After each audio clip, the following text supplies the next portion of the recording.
Okay, so tonight we're going to speak about. First of all, welcome, back to the Shir, and to the people on the Shir. I hope everybody had a very productive and enjoyable summer.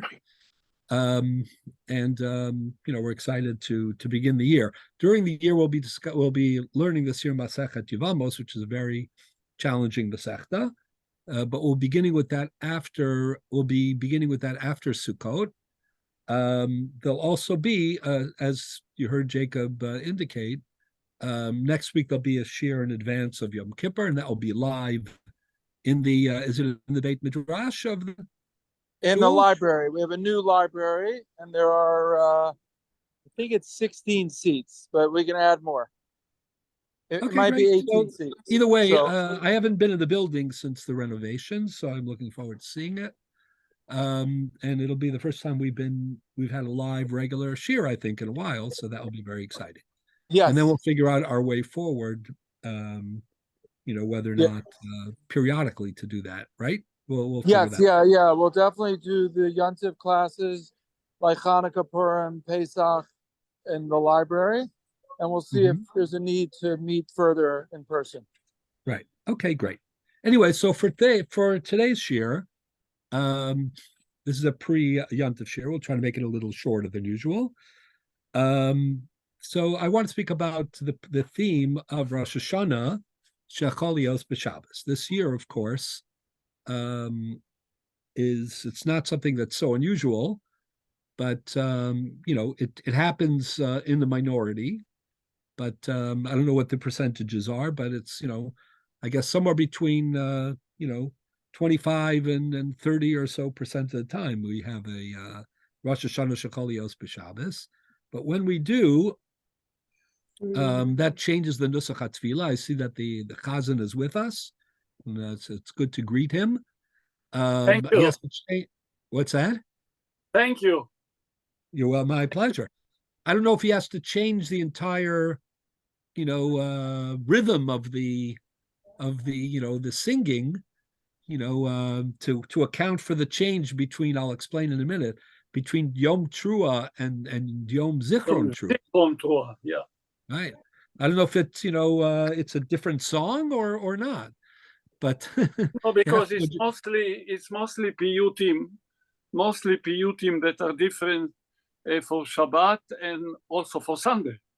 Yeah. So that's actually a great point that I wasn't going to speak about specifically, but being a Bal Tefillah, you're sensitive to it, and it's good that you brought it up. So really, there are three changes. When there's Rosh Hashanah, Shecholios, B'Shabbos, there are really three changes. The most dramatic change, which we're going to be discussing, is the omission of Tkiyah Shofar. We don't blow the shofar on Shabbos. And I want to discuss a little bit the implications of that. The second change comes from Masechet Sofrim, which is a very early source. And that is what I was alluding to before. And that is normally on Rosh Hashanah, when we characterize in Kiddush and in Shmon Esrei, when we define or designate, what kind of day it is. So typically, we use a single phrase, Yom Chag HaMatzos Hazeh, or Chag HaSukkot Hazeh. So when it comes to Rosh Hashanah, we'll discuss this in a minute, but usually we say Yom Trua or Yom Trua or Yom HaZikaron Yom Trua in some cases.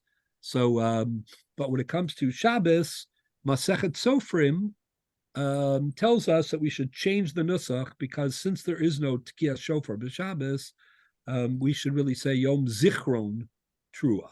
So that's the second difference. And the Chazan is making a Chazanic sensitive comment, and that is that some of the piyutim that that we say a lot of piyutim on the Yom Noraim, and some of the piyutim reflect the fact that there's no shofar, and that instead it's Shabbos, and that's highlighted in some of the piyutim themselves. So these are three differences.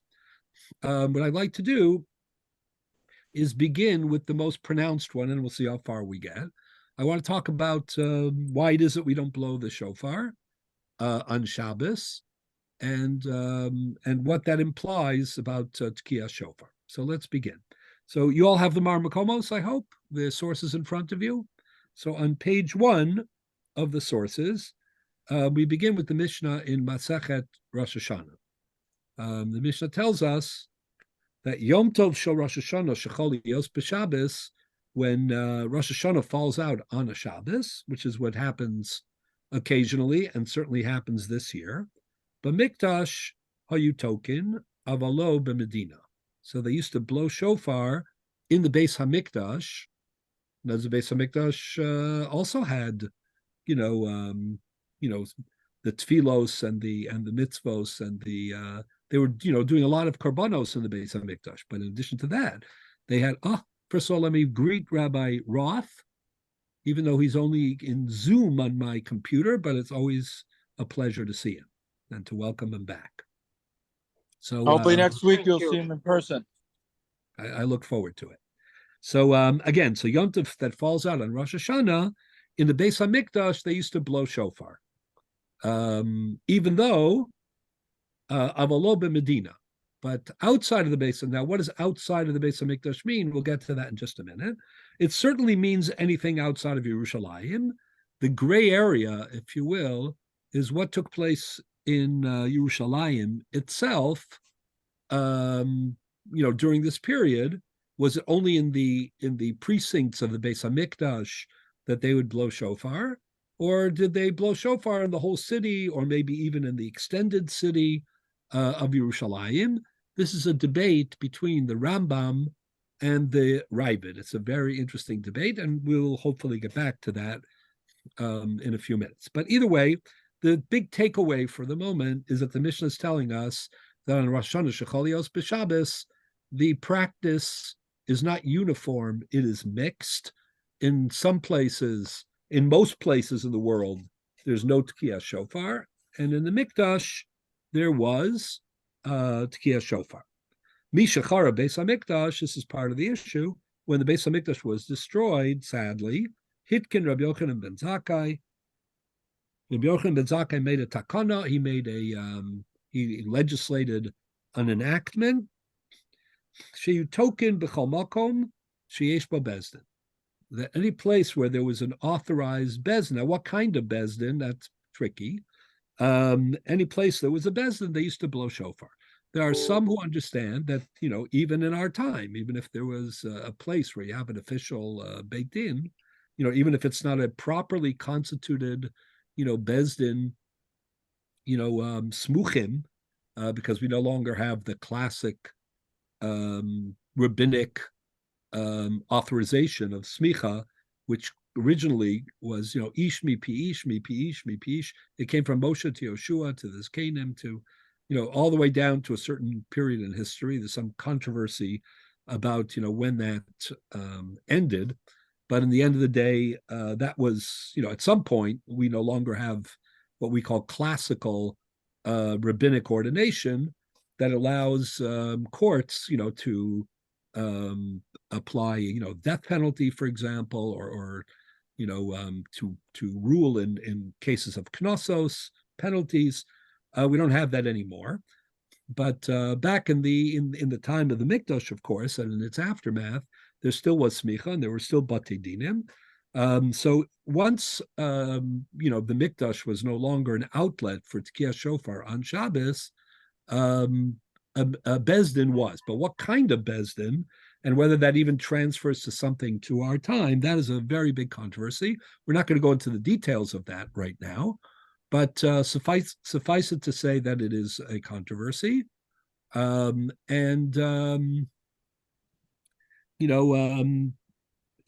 practice, no one blows shofar on Shabbos, in our time, because we don't consider the batei dinim to be of sufficient quality to qualify for that, exception.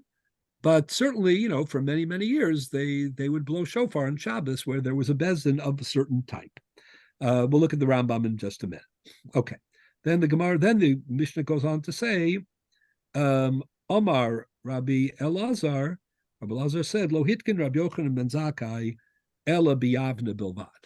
that the enactment of Rabbi Yochanan ben Zakkai that after the Churban, they allowed Tkiyas Shofar on Shabbos in a Bezdin that was only in Yavne, because Yavne was the successor to, originally the Bezdin Hagadol, the Supreme Court of the Jewish people, sat in the Lishchas Hagazis. They sat, at the foot of the Beis Hamikdash. And when the Beis Hamikdash was destroyed, as we know, they moved the Bezdin Hagadol. It lost some of its powers by not being in the Lishchas Hagazis, I should add, but they moved it to Yavne, the city of Yavne. And but that was, the preeminent court. It was the continuation in some respects, in many respects, not in all respects, of the Bezdin Hagadol b'Yerushalayim. So it's fascinating that Rabbi Elazar said that the takana of Rabbi Yochanan ben Zakkai, that you could still blow shofar in a place where there is a Bezdin, that is limited to Yavne bilvad. Amrulo, they said to him, Echad Yavne, v'echad kol makom sheish bo Bezdin. Not only Yavne, other places that have a properly qualified or constituted Bezdin. Again, this is the assumption in most cases that, we're not dealing with a Bezdin of 3, but, at least of 23, if not like 71. But, where or what that stature needs to be is unclear, but you can see there's a debate about this exception. So this already is a very interesting phenomenon. I'll get back to it in a minute, but let me finish the language. The Odzos, Haisa Yerushalayim Yisera al Yavne, that when they allowed Tkiyas Shofar in Yerushalayim, they in some respects expanded the area of Tkiyas Shofar beyond what they had in Yavne. Shekol ir shehi roa v'shama sukrova v'yicholalavo token ubiyavne lo yetoken ala bebezdin bilvad. In Yavne, they only allowed Tkiyas Shofar on Shabbos in the actual location, presence of the Bezdin itself.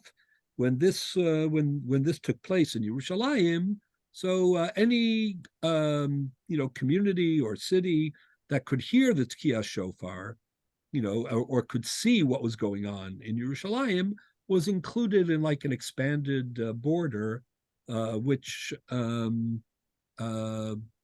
which allowed for Tkiyas Shofar on Shabbos. So that's the discussion of the Mishnah.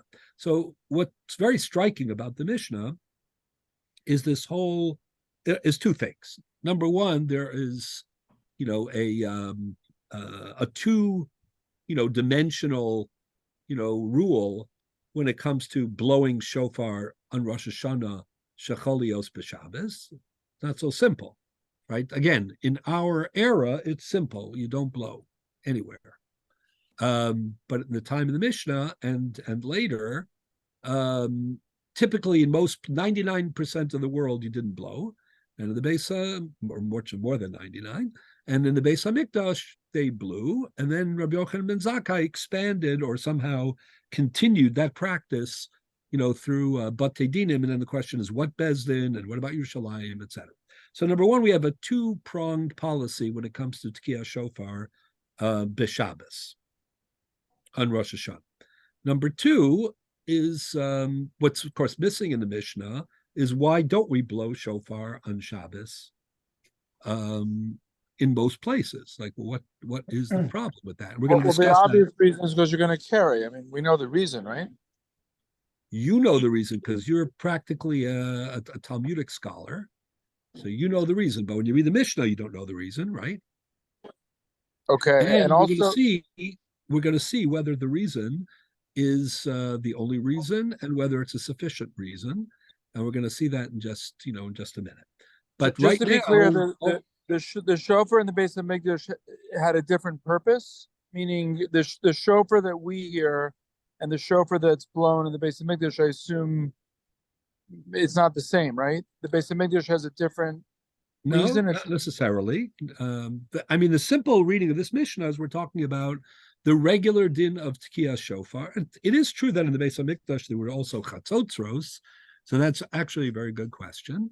But as far as this mission is concerned, we're talking about the regular mitzvah of Tkiyah Shofar, and we're talking about it being applied, in Beis Hamikdash, even though it's Shabbos, or later in a Makom Sheyesh Bo Bezdin or Yerushalayim.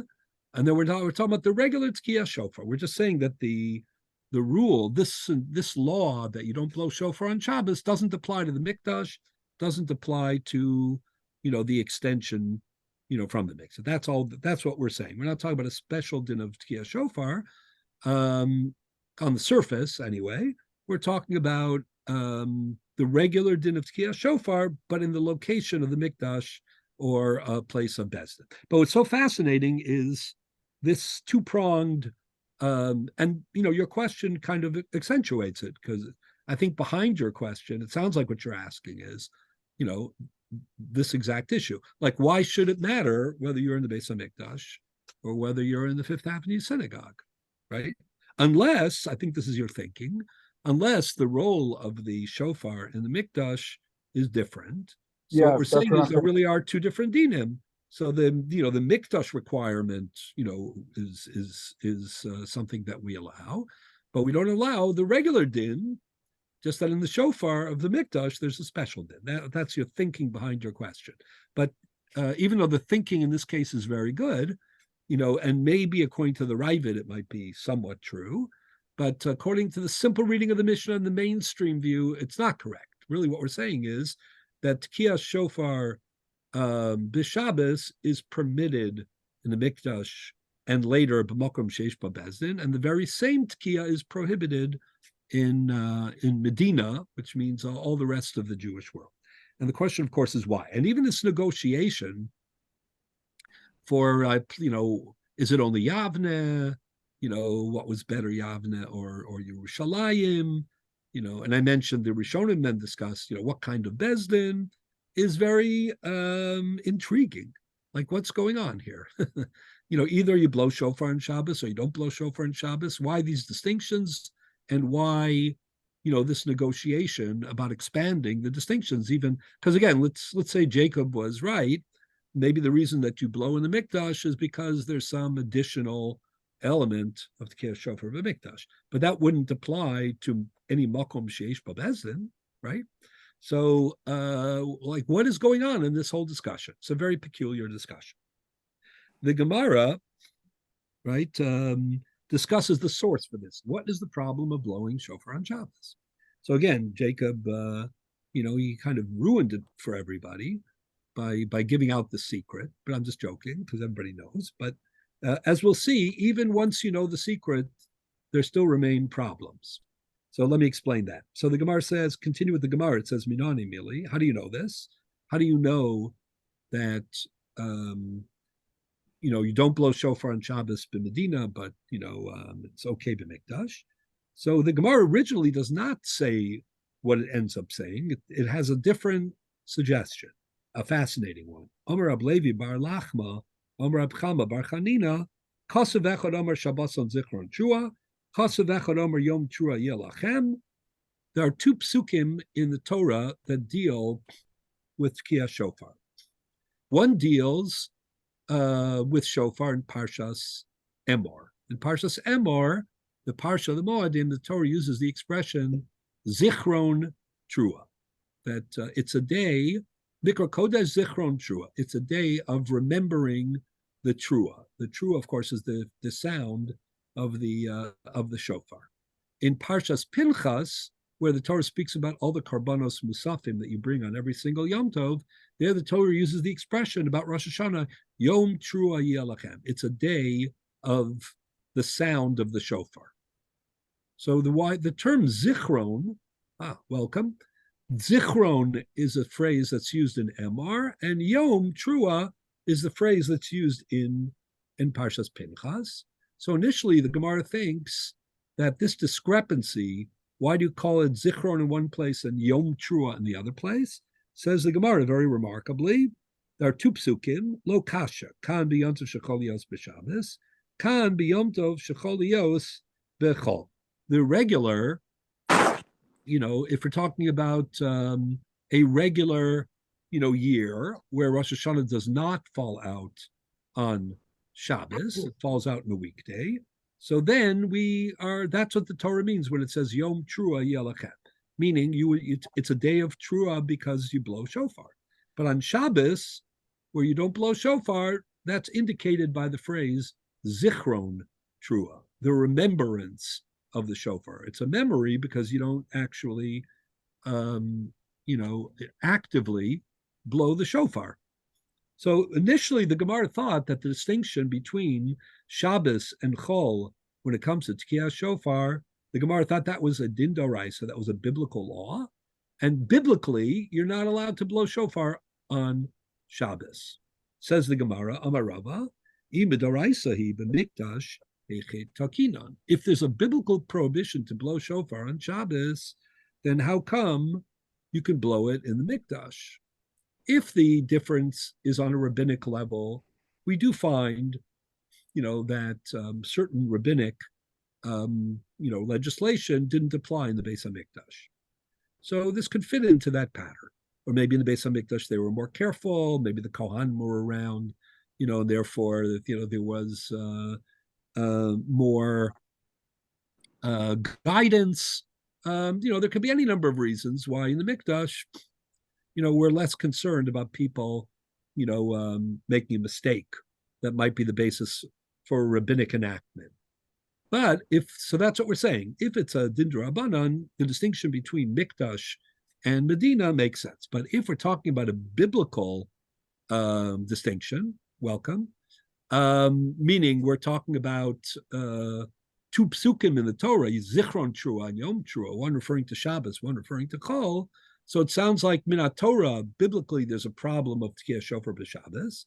And if that's true already, then why is Mikdash different? If it's not a D'Rabbanan, has nothing to do with supervision, you have to be Shomer Shabbos in the Mikdash too. Now, of course, I want just to add, just to make it clear, there were certain acts in the Mikdash that were done that, would have been biblical violations. Like Shabbos, like wearing Shabbos. What's right? that? Didn't they wear Shabbos or something, or they got him? Yeah, but that's nothing to do with Shabbos. But no, that's just the definition of big day kahuna. So that's a bit of a different problem. However, for example, bring in karbanos. Every Shabbos you bring karbanos. Karbanos require shchita. There are all sorts of malachos that are connected to the bringing of karbanos. So you can have biblical laws that are overridden, in the Mikdash by the bringing of karbanos. But that's not a good example because that's just part of the definition. If on Shabbos you're supposed to bring karbanos, and karbanos include Isur Malacha, so then the Torah is telling you that you're allowed to do Malacha for the sake of the korban on Shabbos, which is ubiquitous. It's every Shabbos has its korbanos. But here we're not talking about that. We're talking about Tkiyah Shofar, which is a din in Rosh Hashanah. Sometimes Rosh Hashanah falls out on Shabbos, most often, it does. In the majority of times, it falls out during the week. So it's not something built in on Shabbos that it's not a built-in law, and it has nothing to do with the Mikdash either way, one way or another. So the Gemara is not happy. The Bavli, we'll see in a moment about the Yerushalmi. The Talmud Bavli is not happy with that with the conclusion that there are two psukim, and that Minat Torah we make a distinction between Shabbos and Chol, meaning that Tkiyah Shofar is only on Chol and not on Shabbos. So what then is the answer? So the Gemara says as follows: the Ode. Before we get to that, Halav Malachahi. Moreover, says the Gemara, blowing shofar on Shabbos is not a malacha. It's not one of the 39 infractions of Shabbos. As we say, Zutana debei Shmuel, Kol Malach Savoda Lo Sasu, Yotzot Tkiyah Shofar, Uridia Sapas, Shi Chachma Beina Malacha. Blowing shofar is an art form. It's not a malacha.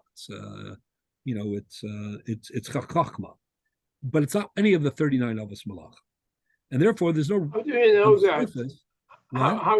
How do you know that it's not a malacha? There's no definition of malacha.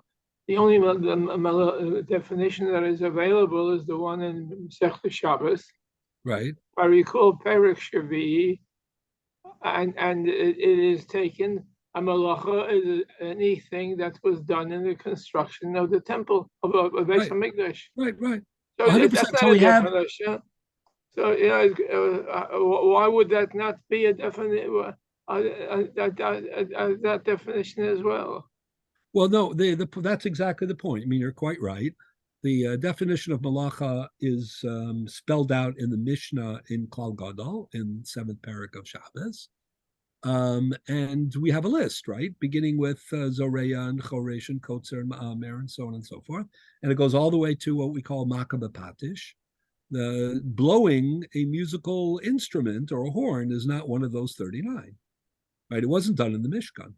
So that's how we know that it wasn't. But you said it wasn't an art form. So what the Gemara is trying to say is it's an art form. So it's a chachma, but it doesn't qualify as a malacha. Painting is also an art form. What is? Painting is also an art form. Yeah, we're not saying if something is a malacha and it's an art form. Being an art form is not a matir, It doesn't allow you to do things that are asur. What we're saying is Tkiyah shofar is not a malacha. If you want to know what it is, it's a chachma. It's only a chachma, So if it's not biblically forbidden, then why can't you blow shofar on Shabbos? And why would a pasuk in the Torah teach you that you can't blow shofar on Shabbos? So that's the Gemara's question. So the Gemara answers, Amarava midoraisa mishra shari. This is what Jacob was referring to. Minat Torah, it's permissible to blow shofar on Shabbos. However, Rabbanan who degazer be kedarabba, Amarabba akol chayav mitkiyah shofar in akol bekim mitkiyah shofar. Gzeira shemi itlenu biyado v'yelech etzel abaki lilmod. The problem is that we're worried that not everybody is an expert because it is a chachma. I say you need some artistry in order to do it. So you might, find yourself in a position where you want to get a couple of lessons. You're about to blow shofar for the tzibur. You realize that you're inadequately, prepared. So you want to get some lessons. So in the, pressure and the anxiety, to do the mitzvah of shofar properly, you might forget that it's Shabbos or that you're carrying on Shabbos, assuming there's no Eruv and so on and so forth. And you'll carry 4 Amos B'Rishus Harabim, and you'll violate one of the Avos Malacha that is in the 7th parak of Shabbos, as you quite correctly said. And in order to foreclose that concern, they said, you know what? On Shabbos, we are canceling Tkiyah shofar. That would apply even if you live in a community that doesn't have Rosh Hashanah? Correct. It would seem to apply in any place because the exception is only the Mikdash and Mokom Sheish Bezdin. The concern would dissipate if you didn't have Rosh Hashanah. No, that was the reason for the right, but we don't find this distinction. That's absolutely correct. But as a low plug, maybe, right? For example, let's say you have a city that has an Eruv, right? Right. A reliable Eruv, a reliable enough Eruv that you carry on Shabbos and you trust it. Or it doesn't have anything that meets the prescription of Rosh Hashanah. Right. So that's what an Eruv is, right? So basically, nonetheless, we have this thing. So that is a great question. But let me ask some other questions. I'm going to take your question in just one more second, if you don't mind. But let me just, add to it. So I think what you're pushing back forth a little bit is, well, if this is the reason, does it really justify the conclusion? Because some places don't have Rosh Hashanah. But let me say it even better. Actuarially, how often is it going to happen, that how many shofar blowers are there relative to shofar listeners out there? I don't know the number, but I think we can all agree that the disproportion is great, right? So the problem here is about shofar blowers. How many shofar blowers are really going to, forget that it's Shabbos or forget that? So you want to say that Davar Shelo Shchicha, the Rabbanan wouldn't make a takana? Well, I'm just pointing out that that's worth reading up to. I mean, if it's a double right, I'm basically pointing out that this is a very extraordinary concern. It's extraordinary if there's an Eruv, and low plug. It's extraordinary just by the numbers, and it's extraordinary in one other way, and that is in its parallel, the parallel isn't exactly equivalent of it. What is the parallel? Lulav and Megillah. So Megillah, I'm not going to talk about even because Megillah is obvious. That's different. Megillah is only a din draban. The obligation to read Megillah on Purim, the whole holiday of Purim, is only draban. Sometimes, we accentuate that it's more than a regular drabanan. That's true, but it's not a doraisa. That's for sure. It happened, much later. It doesn't have the status of doraisa. But lulav is the paradigm that would seem to be similar to shofar. But if you look at the lulav story, look on the next page for a moment. Turn the page. You'll see the Mishnah in Masechet Sukkah. In Mishnah Masechet Sukkah says the following. This is Daf Mem Aleph Amud Beis, if you have it. On mine, it's page 2. Yom Tov Harishon Shel Chag Shechol Yos B'Shabbos. Everybody have this? Anybody who wants to look in? Yom Tov Harishon Shel Chag Shechol Yos B'Shabbos. The first day of Sukkot that falls out on a Shabbos. Now that's exactly parallel to what we're discussing, right? We're talking about the biblical day of shofar falls out on the Shabbos. If it's on Rosh Hashana the first day, then Sukkot is going to be the first day also. Yeah, that's also true. Correct. So the first day of if the first day, the first day Rosh Hashana, then Shabbos will be the first day. Yeah, Sukkot. That makes it even more, fascinating in a way. So what would we expect to read in this Mishnah, parallel to our Mishnah, that you don't take the lulav on Shabbos, right? Because of the Gzeira, Shem Yavi Ren Dalad Amos Moshe Sarabin. And you're quite right. It's actually, I never thought of it that way. But it's not even a parallel. It's more because, every year that you have one, you have the other. So what is the law? But Rabbi, there is another issue to the shofar, and that is Shema Yetaken Klei Shir. Well, we'll get to that also. That's a question of the Achronim. That's a great question. That's a question that the Achronim all ask. The Taz and the Magen Avram, they ask this question. I'm going to get back to it. I don't know if I'll be able to pursue it fully. Maybe it's going to break, and you have to fix it. No, right. There'll be something stuck. That's the point. That's the point. Yeah. But wait, before we get to that, so what is the law? What is the parallel law? Remember the Mishnah, the Gemara said that because of the concern, maybe you're going to pick it up and walk in Rosh Hashanah. So because of that, we made this takana that there's no Tekiyah Shofar on Shabbos. What's really the law in the case of lulav? So in the time of the Mishnah, in the time of the Beis HaMikdash, they always bring it the day before? 1 second. The time of the Beis HaMikdash for shofar, right? You did not blow shofar on Shabbos except in the Mikdash. What about Sukkah? So the Mishnah says, Yom Tov Rishon Shel Chag Shechol Yos B'Shabbos, same exact situation. The first day of Sukkot, remember, shofar, Rosh Hashanah has only one day, or we say 2 days because of Yom HaRichta, but Minat Torah, it's only one day. Sukkot has 7 days, right? So the first day of Sukkot falls out on a Shabbos. Kol ha'am molichin es lulaveim lebeis hakneses. The entire nation, can bring the lulav to the shul. Lemachras mashkimin ubayin. And the next morning, they get up early and they come. Kol echad v'yachad makir shelo v'notlo because b'pnei shomru chachamim enelim yotzei dechavasa b'yontav rishon b'lulav shel chavero. When it comes to the dalad minim on the first day, they have to be yours, lachem. If they're not yours, don't fulfill the mitzvah. So on the first day, they need to be lachem. So everybody has to come early to identify, which is their dalad minim. You can imagine that scene, by the way. It's like everybody coming, leaving their dalad minim in the shul the night before, or the day before, and then coming on the morning of Sukkot and claiming. Isn't there a stronger argument, now that I'm thinking of it, that the zakona should have been made on lulav and not shofar, because lulav has only 1 day where it's an obligation to raisa, which is the first day. Yeah. On Rosh Hashanah, at least you could blow the second day. That's a good question. But again, that's only midrabanan, also the second day of, unless it's in the mikdash, right? But anyway, so what is the halacha? Before we get to that point, which we will. Just to be clear, I'm sorry to interrupt. On Andy's point, if the first day Sukkot is Shabbos, I always thought Sunday would be the first day, and we'd be out to the mitzvah. You lose the opportunity. You're right. So you're right and you're wrong. You're right in practice. I was waiting for it to come. Yeah. No, you're right, because we're no longer living in the time of the Beis HaMikdash. But if we were, so this Mishnah is telling us that since the first day is the day of lulav everywhere, meaning even outside of the mikdash, so you would take the lulav on the first day. you would take the lulav on the first day, even if it's Shabbos. Even if it's Shabbos. Only in the Beis HaMikdash or everywhere around only the in the world? Beis HaMikdash. Once the Beis HaMikdash was destroyed, I'll show you this in a minute. So that's consistent with shofar. That's a good thing. So it's like not saying, the same as shofar. Why? That's what I don't understand. Why not? It sounds the same. Shofar, you don't. If you're in the Fifth Avenue synagogue, we don't blow it.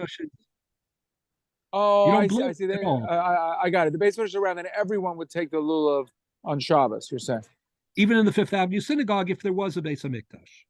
Interesting. So I got it. It's not the same. Got it. It's not the same. Let me read the end of the Mishnah. V'shar Yemos HaChag, the other days of Sukkot, Adam Yotzei Dechavasa B'Lav Shel Chaveru. Okay. Rabbi Yossi Omer Yontav Rishon Shel Chag Shechol Yos B'Shabbos V'Shachach V'Hotzi Alulav Shesarabim Pater Shotzio B'Shus. Not only that, but this is a very remarkable thing. Let's say by accident you carried the lulav, outside into Rosh Hashanah, when you were taking it on that first day. So you wouldn't bring a korban, even though you did violate the doraisa of Hotzah, mipnei shotzio b'rshus. Since he meant well, he tried to do a mitzvah, it all went bad. He did violate Shabbos, but it's not considered a it's like an onus, and you don't bring a korban. Wow. So is it true when the Gemara said, v'hu adin lulav, v'hu adin Megillah? There's a big discrepancy here, right? Now the Gemara goes on, by the way, relating to your question. So now let's look at the Talmud Bavli Masechet Sukkah Mem Gimel Amud Aleph. Go to skip one because I made a mistake and I copied the same thing twice. Go to the next entry. The Gemara says, V'yabi renu daled almas b'rshus harabim. We're worried about other days. We're worried about, you'll carry it in Rosh Hashanah. Behind Tamid the shofar, behind Tamid the Megillah. So it's the Gemara, Ihachi Yom Rishon Nami. So how come on the first day, the Mishnah says that you do bring the lulav? So the Gemara says, Rishon hatokino l'rabanan bebeso. Says the Gemara, Hot Tanach, Achar Takana, but Kodem Takana Ma'ika l'meimar. Elarishon de'isa min ha-Torah b'gvulun l'gozer b'rabanan. Anach t'lasnayim min ha-Torah b'gvulun gozer b'rabanan. So the Gemara says, since there's only one day that's Doraisa everywhere, so even though it's Shabbos, you bring it. So the Gemara says, how come we don't do that in our time?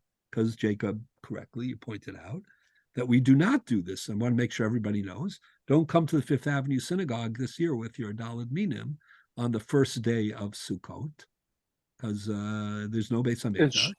And it's Shabbos. And it's Shabbos. So the Gemara says, oh, anan lo yadina b'kviya diarcha, inu yadi b'kviya diarcha, and so on. Okay. But I'm more interested in the bigger picture, which is the Gemara, on the one hand, compares shofar to lulav, but we're far more machmir on shofar than we are lulav. The fact that we're more machmir on shofar than Megillah doesn't trouble me, because that's only been Rabbanan. But, what about this comparison to lulav? But there's another discrepancy. So now go back to page 1 for a minute and look at Tosfos. In shofar, you're worried about two things. You're worried about the fact that the person is going to need someone to teach him, and therefore he's going to take it out to Shusharab. Yeah. So there's two issues. In lulav, it's just that we're worried he's going to walk out in the street. So maybe walking out. The Gemara actually says there also that we're worried he's not going to know how to do the Nanuim, so he's going to ask somebody to teach him. It's the same. That's the same. But look here at Tosas on Chaf Tesam Beis. I think this is a very important principle, and this is what I want to build on. Look at the Tosas Avalo Medina and go down 4 lines towards the end of the line. If you see the words Umiu Kasha, last 3 words of line 4. Umiu kasha. Till achar churban abayis, hikilu tvei b'shofar mi belulav. After churban abayis, actually things flipped and they were more lenient about Tkiyah shofar than they were about taking a lulav. Why? In what way? Shetikin Rabbi Yochanan ben Zakkai shu token b'chol makom sheish b'bezdin. Rabbi Yochanan ben Zakkai enacted legislation and said that wherever there's a bezdin, you can blow. About lulav, lo ishtari. They didn't say, wherever there's a bezdin, you can take the lulav. Kedemashma hasam demuki lahi demolichin lulveim bizman beis hamikdash ubegvulin mashma the bizman she'ein beis hamikdash kayam lo hutar b'shum makom. So this is what comes out. If you could, stay with me in the calculations here. Let's say I were to ask you. I mean, we have two parallel dinim, and we're all familiar with them, and we all observe them, and we're going to observe them this year. Two parallel dinim, right? If Shabbos is on, falls on Rosh, if Rosh Hashanah falls on Shabbos, and if the first day of Sukkot falls on Shabbos, right? So the Gemara itself makes the comparison. In both cases, we, meaning in the year 2023, are we still in 2023? Yeah. So we do not blow shofar on Shabbos. We do not take the lulav on Shabbos, right? In both cases, the Gemara says why? Because Gezerah Shema Yavi Rena Dalit Amos Mushas Harabit. So you would have, and the Gemara itself makes the comparison. Hu adin lulav, hu adin, shofar, hu adin Megillah. However, when we're looking at the nitty gritty, at the details, there seems to be discrepancies between the two Doraisa dinim, shofar and lulav, but the discrepancies go in opposite directions. What do I mean by that? There's a kula and a chumrah for each. When it comes to lulav, right, we're not machmir. At the time of the Beis Hamikdash, they were not machmir, right? If the first day fell out on Shabbos, even outside of the Mikdash. That's a tremendous kula. Whereas in shofar, they are machmir. On the other hand, when it comes to shofar, even Shalom Bizman HaMikdash, right? They always, as long as it was Batei Dinim, they had an outlet for Tkiyah shofar. Even though when it comes to lulav after the Korban, there's no outlet. So if I ask you, which are these dinim exactly the same? The answer is no. I'm giving you two discrepancies, but the discrepancies go in opposite directions. Are we more makel or more ma? Are we more lenient or more stringent when it comes to understand what the I'm sorry. Wait. 1 second. I didn't understand the question. Just make the question clear. Are we more makel or more ma? I didn't understand what Rabbi Rosensweig, what you said. What I'm saying is as follows. When you compare shofar on Shabbos and lulav on Shabbos, right? It's a mixed bag. On the one hand, we don't take shofar on Shabbos, even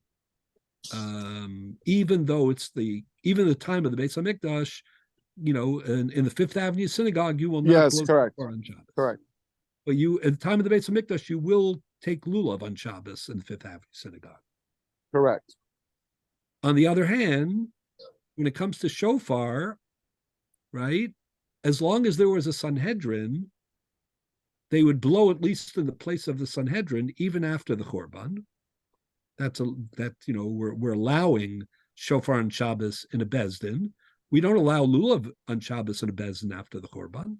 Interesting. So there are conflicts everywhere. The question is, do we have any understanding of what the impact and the role of the bezdin was in allowing shofar to be blown? Okay. So let me explain what I think is going on here. I'm getting to it, I hope. Before we get to that, let me say something else. If you look, one more thing, and then I think, was there a question before that I told you to hold off? And correct. Please. Did you want to ask? I'd rather you finish your thought process because it's not really directly related. So. Okay. So if it doesn't come up again, afterwards you'll ask me. Okay. I mean, the bottom line is really, how did the Chachamim have the power to cancel you Oh, say you can blow on Shabbat, but in fact we have an obligation to blow, and it's only because of the risk of someone well, they have the power. carrying and so on. How do Right. they have in the same way second day Yom Tov? That one thing is for sure, you're canceling a mitzvah d'oraita, that's for sure. Right. Because you're afraid that people might commit an avera. So Right. one is I think that's a great question. It's not the time. The time is not passed for that question. That's a good question, and that's kind of what I was saying before. Is this concern? When I was saying it before in a little bit more of a practical way, I was saying, actuarially, like if you're running the numbers, you're going to cancel Kriyas Shofar for the remote possibility that somebody's going to, and you're saying. Right. Like, why would they do that? But they do have the power to do it. That's as you have said. Obviously, they're supposed to use that power very judiciously. And we're talking about suspending, of not only a mitzvah, but I'm going to explain in a minute that the mitzvah of Tkiyah Shofar is a particularly urgent mitzvah. So I think as you have said, there has to be a logic to it also. Well, there is a logic. So we're okay. I'll say so. We're going to learn about the logic, because otherwise, yeah. I hope that my track record, is such that I don't just leave you with questions. I think, as you now you could say, you could all decide whether my answers are good enough. But I certainly, intend to throw out. I think you were the one that pointed out. I think you were the one that pointed. I think you were the one that pointed out to us several times that this ability for Chacham to do this was only because they eliminated only for Shabbos. The Chacham did not have the ability to eliminate it on a permanent basis. In other words, no, that is true. By the way, this is the Chazan. I don't know if I don't see him at the moment, although I see he's here. Paintings. But I'm here. Asked the question. Move for a minute. So, since in light of what you just said, I want to answer. I want to give you one of the answers to the Chazan's question before. Chazan asked a question before about the, why aren't we worried? Shema Yitakein, Kli Shir. Which means why isn't there a takana that you can't blow shofar? Because we're worried that something will get stuck and you'll fix it and that'll be makabapatish. Just like we're worried about right. We should worry about that as well. So some of the Taz gives an answer to that question that is right. That is similar to what you were quoting from me before as a perspective. The Taz says, listen. Taz says like this. It's one thing to have a takana that applies and that curbs or limits the application of a din d'oraisa when you're concerned about something. But you can't have a concerned d'Rabbanan that's going to wipe out, the mitzvah entirely.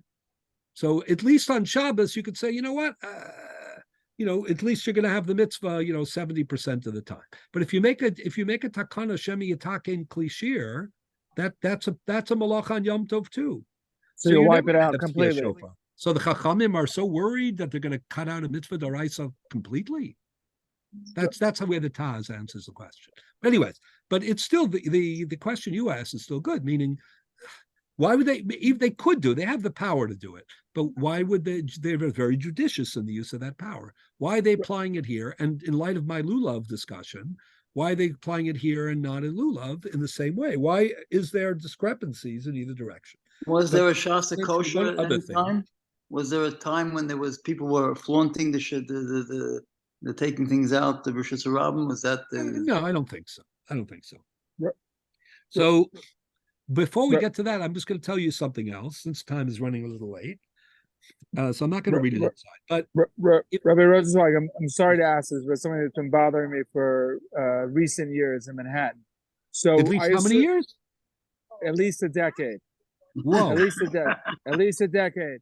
What bothers Reform and conservative, if they're going to be Machal Shabbos anyway in the sanctuary, they do everything. They have no respect for Shabbos at all. Why don't they blow the shofar? We're not blowing the shofar because we believe in the sanctity of Shabbos. If you think Shabbos is a joke anyway, and you do video conferencing or whatever you do and speaker phones, then they should just blow the shofar. But the Reform do. The Reform do blow shofar on Shabbat. Oh, that's what I'm asking, Alan. You know what better. What you're saying is certainly logical in the sense of being ironic. However, we don't sanction, just because there are Jews that sadly, because of their upbringing or whatever, who are not respectful of the laws of Shabbos, but we don't sanction that, and therefore we don't make takanos or break takanos on the basis of that. Our goal, is to convince, and if not, to make laws, that work in an idealistic way for people who are respectful of Shabbos. So we would never encourage or promote further Chilul Shabbos, even if it's already being done. What you're saying is practically and in an ironic way true, but the sense of responsibility that we have for all of Klal Yisrael and our idealism about what should be, precludes that kind of right. But I'm saying we don't have control of what they do. Halavai, they would care what we think. But Alan is saying they do it. Alan, you're saying reform that they blow the shofar. And the reason why I know that recently. No, I don't doubt that they do what they blow shofar. They do blow shofar, and it was the Reform Organization of America in 1912. I remember because I read it this morning, and I was. Okay. But you're not asking a halachic question. You're asking. No, of course not. You're saying if from their own point of view, the irony or the inconsistency. Yeah. Well, what I'm saying, you're going to do a video conference, and you're going to do everything you can. I understand. But what I'm explaining to you is that from a halachic point of view, of course, we can be aware of people's infractions, and it might even be logical given their infractions, to legislate separately for them.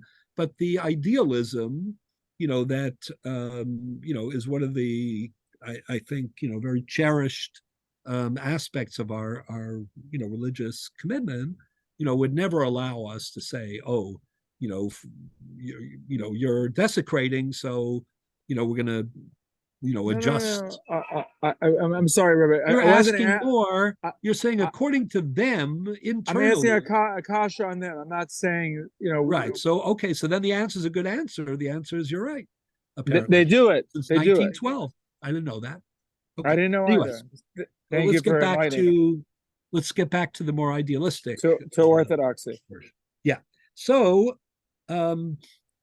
there's something else I just wanted to mention. The next Maramakum says Talmud Yerushalmi, right? So the Yerushalmi asks the same question as the Bavli, namely, how could it be, that we blow shofar, when Rosh Hashanah is on the Chol, and we don't blow shofar when Rosh Hashanah is on Shabbos? What's that based on? So the Yerushalmi gives the answer that the Bavli began with, which is our two psukim. One is Zichron Trua, and the other is Yom Trua. And Zichron Trua means remembrance of the Trua. So it's like a remez that, in fact, when Shabbos coincides with Rosh Hashanah, that there isn't a blowing of the shofar. There's only like the psukim that come along with it, which we do say, Balchios, Zichronos, Shofros, right? The Chazan will tell you that's an integral part of our Musaf, even on Shabbos, Rosh Hashanah, right? Even though you don't blow shofar, but the Nusach HaTfilah in that respect is the same. That's Zichron Trua, according to Rashi's interpretation, by the way, of Zichron Trua in Parshas Emor, is that it refers to Malchios, Zichronos, and Shofros. But you're not going to change the Tfilah on Shabbos. I mean, what's the alternative? Well, we do say Zichron Trua instead of Yom Trua, right? We do change a little bit, but we don't change it, in a bigger way. No, it's not the alternative. The point is, on the contrary, the Malchus, Zichronos, and Shofros, in a way, play a bigger role on Shabbos, Rosh Hashanah, than they do during the Chol, because they're the Zichron of the Trua. They're what the Trua was all about. Now, it might not be recorded, but I remember you giving a shir on this about keeping Shabbos. It like elevates you above the shofar. Did you not give a shir about this? You maybe don't remember. Could be. It very well could be. Okay, hopefully we're going to get there. No, 100%. So I'm kind of going to touch on that now in a second as well, but I want to touch on both extremes. So, both problems. In other words, why why we don't allow blowing on Shabbos and why we do allow blowing on Shabbos even in a Bezdin, even outside of the Beis HaMikdash, more than lulav. That's what I want to relate to both of these questions. So basically, the idea, the Yerushalmi basically, doesn't get past where the Bavli began, meaning the Yerushalmi seems to say that Minat Torah you cannot blow shofar on Shabbos because it's implied by Zichron Trua. But the Yerushalmi doesn't explain, never gets back to Gzeira Shami Avri Renadal and Almas Brishus Harabim. It sounds like the Yerushalmi thinks that this is a biblical distinction between. But the Yerushalmi agrees that in Beis Hamikdash it's okay. Yeah, that's a Mishnah. Yeah. So they're not disturbed by it apparently. So what's going on? Either way, what is the problem according to the Bavli said this can't be because there's no malacha. So what's the problem? Rav Soloveitchik once suggested that maybe the problem is that Tkiya Shofar is, is Trua, right? Yom Trua, Zichron Trua, the word Trua. What does Trua mean?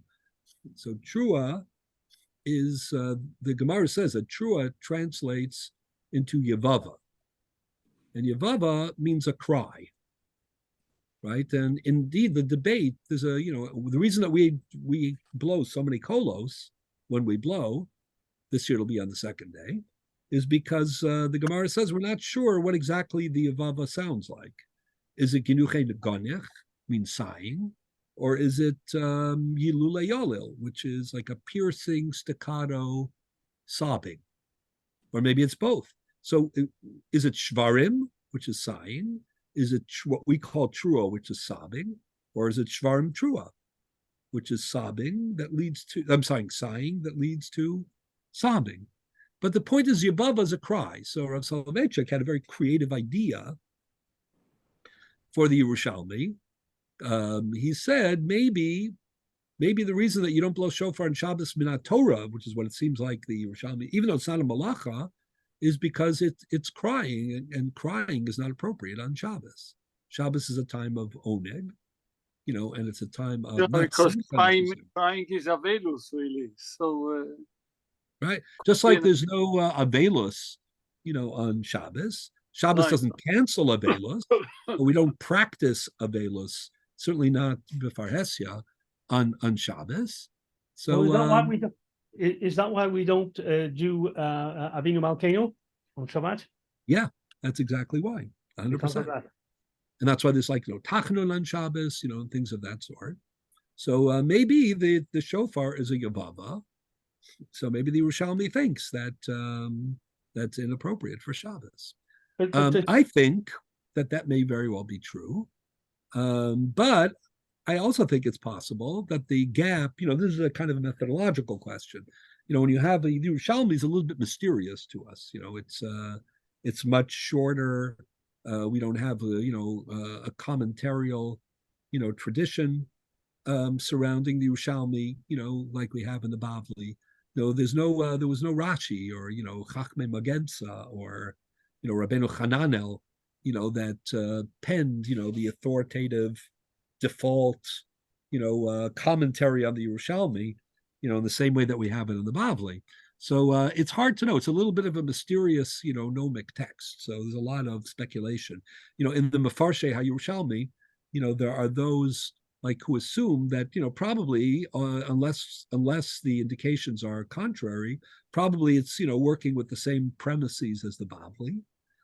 For example, the Pnei Moshe, the Korban Ha'eda, the Chidushe HaRidva, like the printed commentaries on the Yerushalmi, from previous generations, like a lot of them just assume, that, whatever's going on in the Bavli discussion is probably true for the Yerushalmi, unless we know it isn't. The Yerushalmi was closed much earlier than the Bavli.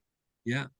But, there is also a different group of commentators who assume that's not the case, that if there's no indication that the Yerushalmi's thinking is identical to that of the Bavli, then it's open season. You maybe should be looking for a different pattern. So it's hard to know. So I wonder, whether or not, according to those who think that the Bavli and the Yerushalmi are closer. So is it possible that the Yerushalmi is worried about Shema Yabireno Daled Amos Bershus Harabim, but think it's not just Gzeira D'Rabbanan, but in the case of shofar, that is a reason Doraisa to abstain? That would be shocking, but it's something to think about. Either way, before I get to the solution of all this, How does it explain? One more second.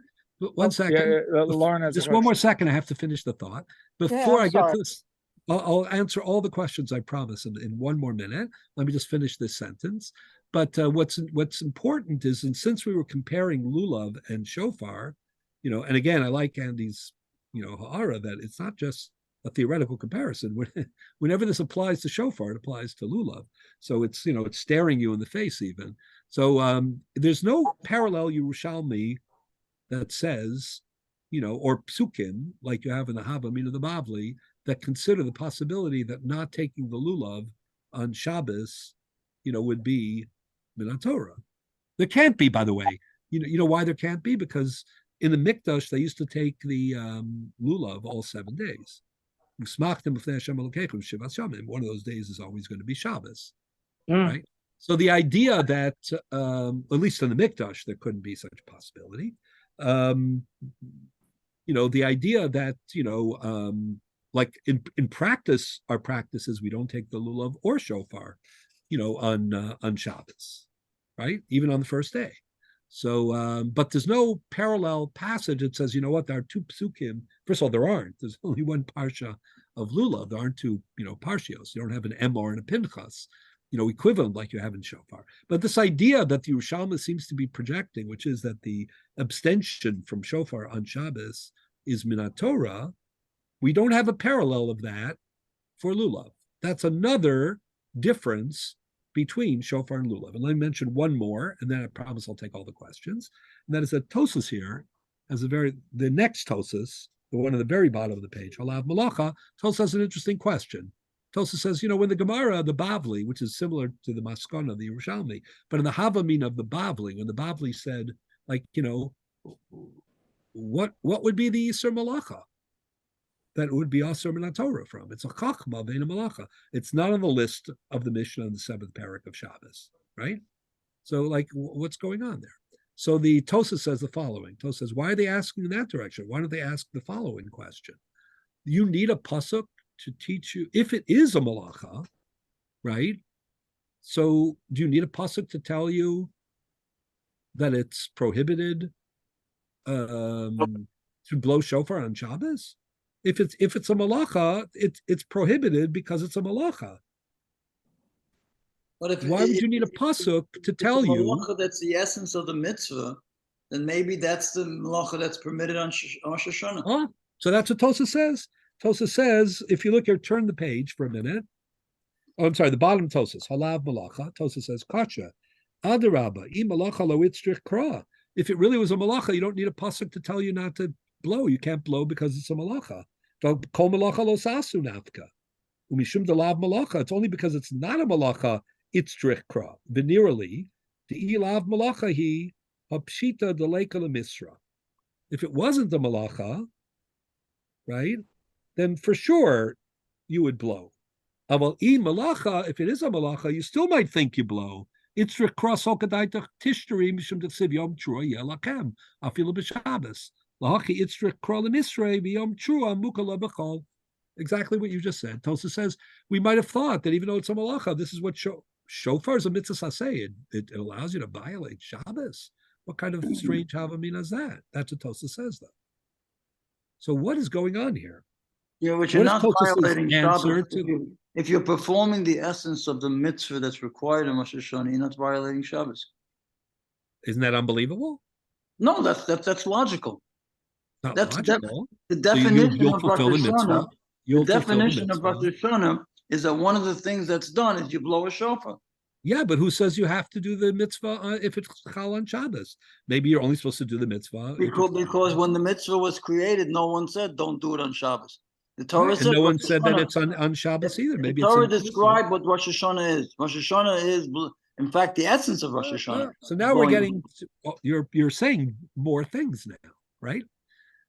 I mean, you realize that the things that you're saying are not so obvious, although they may be correct, and that's where I want to go. But before I want to get there, I want to read one more line of Tosas. In the previous Tosas, and then we're not going to, there's much more material here, but it's late, so I'm going to try to wrap it up. But before I do it, I'm going to take questions. But let me read one more line of Tosas. When Tosas wants to explain why it is that in the Mikdash, and in Bezdin, they had an outlet for shofar, but not for lulav, Tosas says the following. This is 4 lines up from the bottom of the previous piece. The one Avaloba Medina, towards the end. Yeshomar the shofar shehu lahalo zichroneim shel Yisrael lavien shabashamayim larotzu levata legamri. Since shofar is what brings Klal Yisrael's chuyos and their zichronos to the Rabbanu Shalom, larotzu levata legamri. They didn't want to completely eliminate it. The kiva de tikkun b'chad bezdin, tikkun b'chol makom sheyesh bezdin. Afal b'she b'zman habayis lohoyela b'mikdash tafka. Then he gives a different answer. So what I'm going to tell you what I think it's all about now, and some of you have been, anticipating part of it. But I think it's an interesting phenomenon. Before I do, there were some questions before, so I'm going to take them before I give my final. Well, I was just wondering, is it the nature of the mitzvah themselves that wants you to have it more inclusive than not? I mean, like lulav is something that people do physically, that the men did physically, each and every single one of them. Shofar is something that somebody does, and you vicariously participate in it. That's a great insight. I don't know whether it would make a difference here, but I think, that as a phenomenon, that would make it less likely to violate Dalet Amos B'Rishus Harabim, which I was saying before, because there are many more listeners than there are blowers. However, I think it's a great point. I mean, is there something to the way lulav, and lulav is a totally individualistic mitzvah. Yes. It's l'kachtem lachem, l'kol echad v'echad. That's the, and that's why it has to be, each one has to have his own ownership on the first day, which is Doraisa B'Gvulim. Right. So that's a great point. Does that have something to do? But if you're looking at it from like more of a communal, Shomei so I think that, I don't know if it's directly a causal point, but I do think that it works in very well, and it's not a coincidence. And I'm going to. It's a double-edged sword. I like that very much. The double-edged sword because the mitzvah actually is l'shmoa kol shofar. The mitzvah is not to blow the shofar. Right. So the question is, why is that enough? Why isn't it? Let's call it blowing. And if you wanted to be very brisk about it, if in blowing the shofar itself, maybe somebody doesn't get a pass, because actually the mitzvah is l'shmoa kol shofar. Well, by the way, it's a debate, so it's almost a hechsher mitzvah to blow it than the actual mitzvah. Yes, but what you have to be thinking, and this is, I think, what the question was, which is a really good ha'ara, a good insight was like, but why is that? Why, given the option, I mean, remember, the language of the Torah on this point is ambiguous. The Torah says zichron trua, the memory of the shofar. That doesn't, well, maybe it implies shmiya more than tekiah, but it doesn't. Or yom trua, it should be a day of trua. So I actually think it worked in very nicely with the insight, that it isn't about, an individual doing a particular performance. It's something bigger than that. It's the day of shofar. It's the day, and the memory of shofar is also important. So I think it's a great point. So what I think, does anybody else want to make a comment before I get to I just wanted to add to Lauren's point, I would make it reversed. I would say on shofar, because it's one person that could create the problem, maybe during the Mikdash that you could do it on Shabbos, and lulav, because it affects every individual, I would reverse it. I mean, to Lauren's point, I would switch it around. But you have to understand that everybody's obligated in shofar, just like, to put together all the comments that everybody's making. Everybody has to hear the shofar, but it's a hearing. We paskin, let me say it this way. Certainly the Rambam and most of the Rishonim think that the mitzvah is l'shmoa kol shofar. I should mention that, there's I think we've done this in other years maybe, but that Rabbeinu Tam was of the opinion that the nusach habracha is litkoa b'shofar. And so if somebody blew the shofar inappropriately, yeah, let's say on Shabbos Rosh Hashanah, yeah. and other people heard it, what's the Right. status of the people who heard it? Will they be Oh, claimed mitzvah? that's a great question. That's a great question. That is a debate between Rabbi Kiveger and some of the other Achronim. Some Rabbi Kiveger was of the opinion that the takana not to have shofar on Shabbos was so strong that even min Torah you don't fulfill the mitzvah. By the way, there's an nafkamina. Even the people who didn't blow it will not fulfill. For example, the nafkamina may be: do you say a shechayanu? Saying shechayanu on Rosh Hashanah is a tricky business because it's a yom harichta. So some people say, like when you have Yontav Sheni Shogolios, you always say shechayanu. But when you have what's known like an elongated day, a yom harichta, so there's a tshuva of Rashi where he says you shouldn't say shechayanu because it's same day. Right. So let's say this year everybody agrees you say shechayanu on shofar because it's Shabbos and it's the first time you blow it. But let's say you heard it from someone else. Would it be, is it like it didn't count? Or since Minat Torah, you would have blown it? Well, does it count that you heard it from somebody else? So your question is a debate between Rabbi Kiveger and some of the poskim in Shulchan Aruch. And I think it's totally related to what we're discussing. So let me tell you what I think this is all about. And I'm just building now on some of the things that all of you, that Lauren said, and that Andy said, and that Jacob said, that the points that you've all made are very important points. So let me take a step back. Again, just to remind us what we're trying to explain. On the one hand, we have this very remarkable thing that the Torah says to blow shofar in Rosh Hashanah, and the Chachamim came along, and it sounds like rabbinic paranoia, like because somebody might, but obviously we respect that, and it needs to be understood. It's not paranoia. It may be remote possibility. This Jacob alluded to before, probably quoting me from other years, which I've overlapped. The shitasa. And that is that apparently it's not in the numbers. The numbers isn't the problem. The problem is, so let me take a step back. And this is going to explain everything. Tkiyah shofar is not a regular mitzvah. And the fact that we do it b'shmiya and through the tzibur, and so on, is definitely part of it. But there's a bigger part of it. Let's use the Rambam for the moment. The Rambam explains that the mitzvah of Tkiyah shofar, the famous Rambam in Hilchos Tshuva, Perek Gimel, Halacha Daled, the Rambam says, even though we don't, shofar, the Torah doesn't say why, but nonetheless, remez yeshbo, uru yeshena mishinaschem, it's a way of stirring people from their complacency and pushing them, to consider their spiritual status and their life at this point, and whether or not they're meeting their goals in terms of the purpose of their life.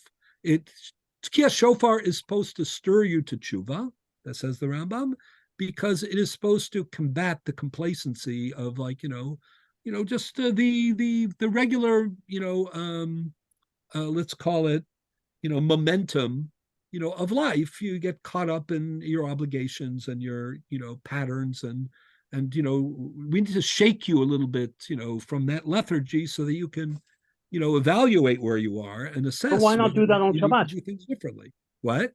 So why not stir people on Shabbat? No, 1 second. No, before I get to the Shabbat part, I'm just going to make a bigger point about Tkiyah shofar. So Tkiyah shofar is more than simply an individual mitzvah. Tkiyah shofar is a mitzvah, and that's what's appropriate on Rosh Hashanah. Rosh Hashanah is the beginning of the year, and it's the beginning of Aseret Yemei Tshuva, and it's the beginning of judgment, on your spiritual profile. So Tkiyah shofar, in addition to being a mitzvah, there are aspects of Tkiyah shofar which we can identify, which transcend a simple mitzvah and relate to kind of all mitzvos, or at least to the bigger picture of your spiritual, profile, and how we evaluate that. So I'll give you a few other examples. So the Rambam says it's the call to tshuva and the stirring, from a state of complacency and lethargy. The Rambam says, and therefore, in the end of that Rambam, he says, during the Aseret Yemei Tshuva, after hearing the shofar, you should be stirred, you should be moved, motivated to do more mitzvos and more masim tovim. So the Lechem Mishnah says, but not only because you're being judged, and your final record is going to matter. He said that too. But what the Rama meant was something more profound. He meant you just heard the shofar. The hearing the shofar should affect the totality of your commitment. Like, where does this come from? So when Tosas, I'll tell you something else. The shofar is accompanied by tfilos, as we know, malchios, zichronos, and shofros, right? And the Gemara says in Rosh Hashana very beautifully, on Daf Lamed Daled, the Gemara says, like, what's the malchios, zichronos, and the shofros? The answer is, you blow shofar, right? Kedei shetamlichuni alechem, in order to, coronate. We had the, with King Charles's, coronation. The Ribbono Shel Olam gets coronated every year in a much bigger ceremony and much greater pageantry. Tamlichuni alechem.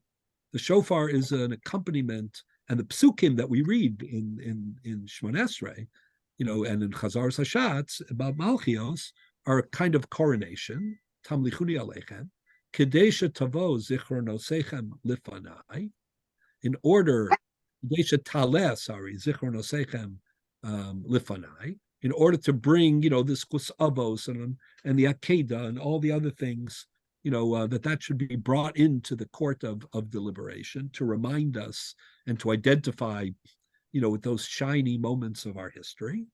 Ubameh, and with what? B'shofar. The shofar is the vehicle. That's malchios, zichronos, and shofros. Now, the bameh of the shofar isn't just a method, because our psukim of the shofros, they're all about Maimon Har Sinai, right? The kolos, uvrakim, right? Beautiful psukim about shofros. So, moreover, shofar is zichron trua. When the Torah wants to define Rosh Hashanah, even though there's malchios and zichronos, right? It zeroes in on Yom Trua Yelachem and Zichron Trua. But more than that, the Gemara said, when the Gemara says, what does Zichron Trua really mean? So the Gemara there are two Gemaras about Zichron Trua. One is the Gemara that we just read, and the Yerushalmi, which says, on Shabbos, you only have the psukim, right? You don't have the actual shofar. You have the memories. You have to compensate for not having shofar. What's the other time the Gemara explains Zichron Trua? The Ramban says that Zichron Trua is a very difficult term, very hard to translate. In all of Parshas Emor in the Moedim, he says Zichron Trua is the least obvious term to decipher about the Moedim. In the end, he thinks it means a time of judgment. But okay, every Mefarish has a different interpretation of the word Zichron Trua. Anyways, but the bigger point is, what is Zichron Trua? So the Gemara says in Rosh Hashanah, Daf Chav Chesam and Beis, there's a debate whether mitzvah is trichos kavana or ain't trichos kavana. When you do a mitzvah, do you have to have in mind that you want to fulfill the mitzvah, or you do the mitzvah, you don't have to be thinking that it's l'shem mitzvah. So the Gemara says, even if in other mitzvahs you don't have to have kavana, in shofar you have to have kavana. Why? Because the Torah says Zichron Trua, meaning it's not only the blowing of the shofar, it's the impact and the effect and the purposiveness, being aware of what you're doing when you're blowing the shofar, or not really blowing the shofar per Lauren's comment, but hearing the shofar, maybe even more in a tzibur kind of a setting or in a mikdash. But the idea is that Tkiyah shofar is not a regular mitzvah. It's a mitzvah that relates to all mitzvahs in a way. It's about relating to the Ribbono Shel Olam beyond words. We speak about kol dmama daka, yevava. We said before that, shofar, trua, is a yevava, it's a cry. There are different ways to cry. But this cry is a tefillah. That's why the main tkiyah shofar is al seder ha-tefillah. We have the tkiyos to miyushav. We say, we do a whole bunch of tkiyos before Musaf, but the main ones are the tkiyos de Ma'umad, right? Some people have the practice to blow shofar in silent Shemon Esrei. But even if you don't, even if it's only in Chazar Hashatz, it's in the middle of tefillah, because it's a form of tefillah. It's a kol d'mama daka kind of a tefillah. It's an inarticulate tefillah, sometimes, when you don't use words, you're saying much more. You express things by musical notes, things that you can't even fully articulate. But hearing the kol shofar is an emotional experience. Shomea kol shofar. Hearing it b'tzibur, I think does add a dimension. Let me say further, just one more second. The Gemara says that you can't use a shofar of a para, of a cow. Why? The Gemara says because the cow was, connected to the Egel Azav, and we say ein kategar nasa sanegar, which means that a prosecutor can't be a defender. So the Gemara says no, that can't be. We have that in the Gemara says it's comparable to a Kohen Gadol on Yom Kippur. He's nichnas lifnai v'lifnim. He goes inside the Kodesh HaKadoshim. He has to wear the big day lava, the white clothes. He can't wear the golden big day kahuna. Why not? Because gold, right? The Egel Hazahav, ain't kategar nasa snegar. So the Gemara says, how can you compare those two things? The Kohen Gadol is going lifnai v'lifnim. He's going inside the Kodesh HaKadoshim.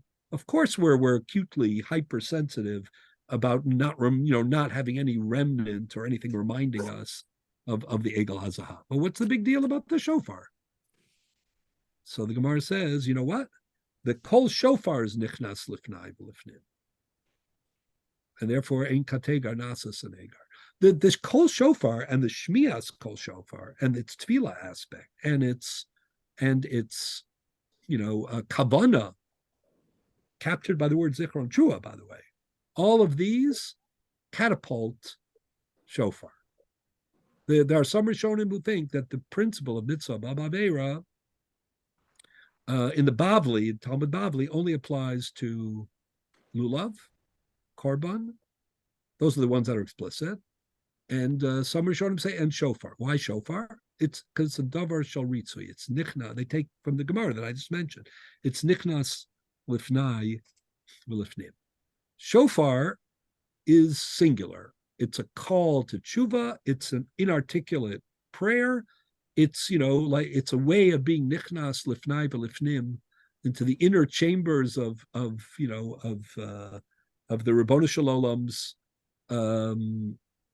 attention, on Rosh Hashana, parallel to the Knisa of the Kohen Gadol, on Yom Kippur. And as such, it has a broader understanding. So if that's the case, then we can understand that that broader meaning and significance, that hypersensitivity we have about the role that a shofar plays, expresses itself in two opposite ways compared to lulav. On the one hand, even though actuarially, like we said before, how many times is somebody going to be nichshal, Shema Yavirenu Daled Amos Bershus Rabin, and especially it's only the blowers, not even the listeners. And as you said, it's the Chachamim have the power, the capacity to do it, but why would they do it? I mean, they're somewhat canceling the Kiyah Shofar. But as Jacob quoting me earlier, in different context maybe, or different shir, but this is a principle I think is very important, and that is the idea that Kiyah Shofar would be a michshol for Chilul Shabbos is not acceptable, even if it's a very remote idea. Because and I thought you said in the past that keeping Shabbos, it protects us more, meaning the fact that we keep Shabbos and don't blow the shofar gives us a stronger power. Did I not hear you say that? I don't know if it's the power, but the point is that's Zichron Trua. But when the Yerushalmi says it's based on Zichron Trua, what do they mean? They mean that the principles behind the shofar. When Rosh Hashanah falls out on Shabbos, is that bad for us, or okay, or good for us? The answer is it's different, but in its own way it's good. But because protecting Shabbos more, as you say, highlights the fact that the goal of the shofar is to upgrade our religious commitment and our sensitivity and our, Yiras Shamayim. So if extra Yiras Shamayim costs us the shofar, that becomes like an internal thing. That's one part of it. And that's true much more for shofar than it is for lulav. But at the same time, for the very same reason, the shofar plays such a role. Like, how can we concede it? So that's where you get the other side. And that's what Tosa says. When Tosa says, how come, we allow in a B'mokom Bezdin, we say somewhere there's Tkiya Shofar. Why is it important that somewhere there be Tkiya Shofar? The answer is language of Tosis again. The Shofar Lula Halos Zichroneim Shal Yisrael Lavin Shava Shamayim Lo Ratzu Levata Legarmi. Emotionally and halachically, the idea that we would cancel shofar completely was anathema. Because, by the way, the language lahalo zichronaseim is invoking the phrase that I mentioned before, which is the shofar is, kadei shetamlichu alechem, right? Ukadei shetaleh zichronosechem lifanai ubameh b'shofar. Meaning, this role that the shofar plays as a kind of a, inarticulate, but, multifaceted, kol d'mamadaka, silent, practically silent, prayer.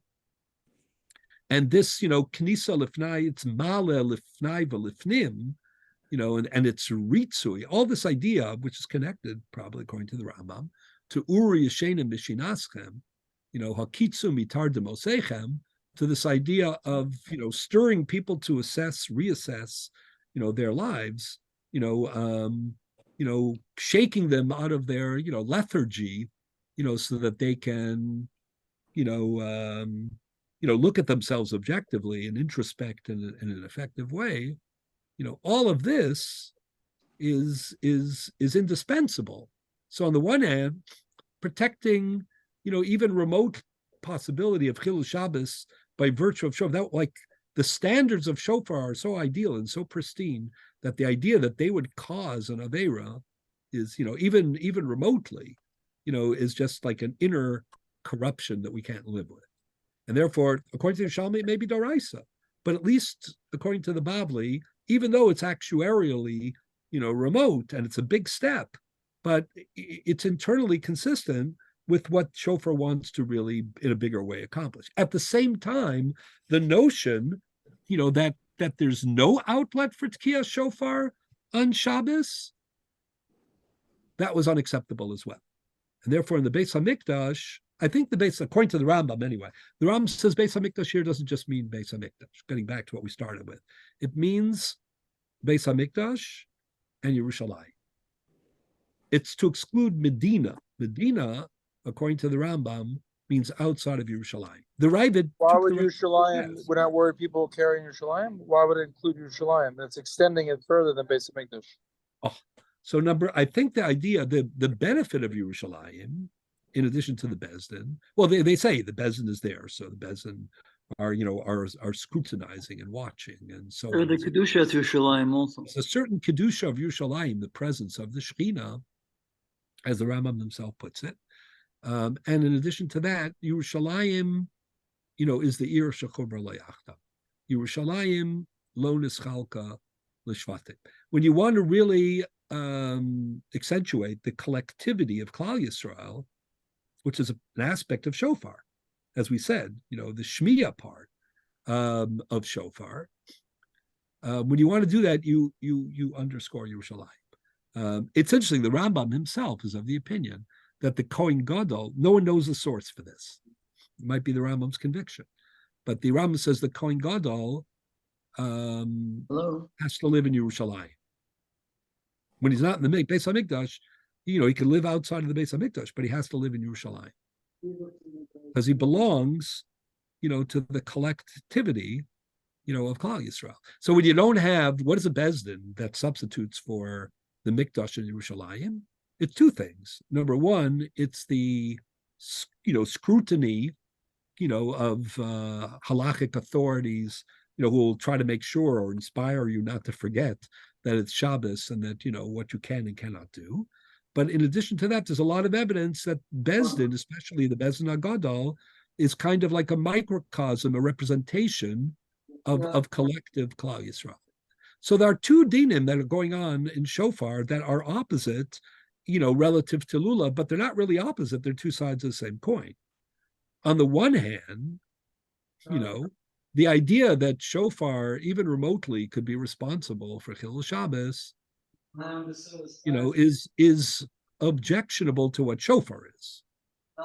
It's internally inconsistent, with what we want to accomplish about shofar, which is to force you to evaluate, and to upgrade your commitment to the totality of Torah mitzvos, not just to Tkiyah shofar, not just to even the averos that you have to address, but to the total, package.